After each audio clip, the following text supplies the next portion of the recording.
Bonjour, nous sommes le 24 février.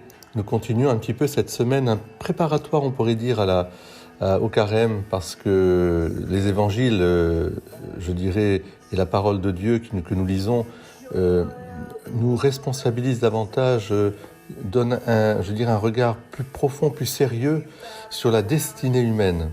C'est-à-dire que nous sommes faits pour la vie éternelle, pour la résurrection, la vie éternelle, pour le bonheur, pour la béatitude.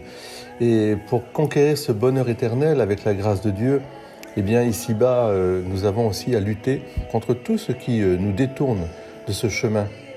En particulier, on pourrait dire les 7 péchés capitaux, tout ce qui nous empêche de grandir et d'être dans la lumière, la pureté du cœur et la bonté invincible. Voilà pourquoi cette parole de Jésus dans l'évangile de Saint Marc, il faut la lire avec sérieux et avec un peu d'humour aussi en même temps. Je m'explique.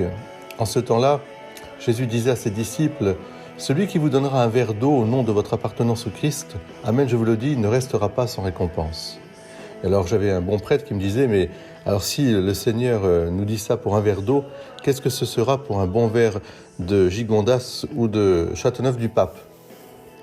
Et puis bien sûr pour toutes les actions que nous aurons faites pour aider notre prochain. En revanche, dit Jésus, celui qui est un scandale, une occasion de chute pour un seul de ces petits qui croient en moi, mieux vaudrait pour lui qu'on lui attache au cou une de ces meules que tournent les ânes et qu'on le jette à la mer. Et si ta main est pour toi une occasion de chute, coupe-la.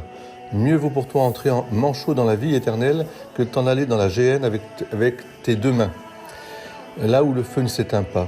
Et puis vous voyez, Jésus va poursuivre sa litanie, et ce qui faisait dire aussi à ce même prêtre qui est plein d'humour que le monde serait peuplé de manchots, d'estropiés, de cul-de-jatte et autres mutilés, puisque pratiquement l'humanité blessée par le péché, eh bien c'est par les sens que nous péchons, que nous laissons aller.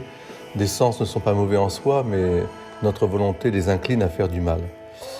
Alors je crois que c'est un appel, non pas à se mutiler au sens physique du terme, mais à réorienter par la grâce de Dieu tous nos sens et à lutter généreusement le combat spirituel contre ces tentations qui nous assaillent tous.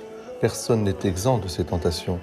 Mais je pense qu'il est bon de demander par la grâce de Dieu que nous puissions mettre en valeur les vertus cardinales en particulier, mais toutes les vertus, pour que nous puissions nous servir de notre être entier à faire le bien pour toutes celles et ceux avec qui nous vivons, que nous aimons, faire le bien, en pensée, en parole, par action, et parfois aussi par omission, parfois aussi il faut se taire, il faut être patient, il faut renoncer.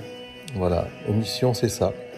De même qu'on peut pécher par pensée, par parole, par action et par omission, nous devons faire le bien en pensée, en parole, par action et par omission. Alors accueillez la parole de Dieu pour ce qu'elle est réellement, non pas une parole d'homme, mais la parole de Dieu qui nous oriente vers la vie éternelle, le bonheur éternel, la béatitude. Nous sommes que de passage ici-bas. Amen. Très belle journée à vous tous. Espérance contre toute espérance.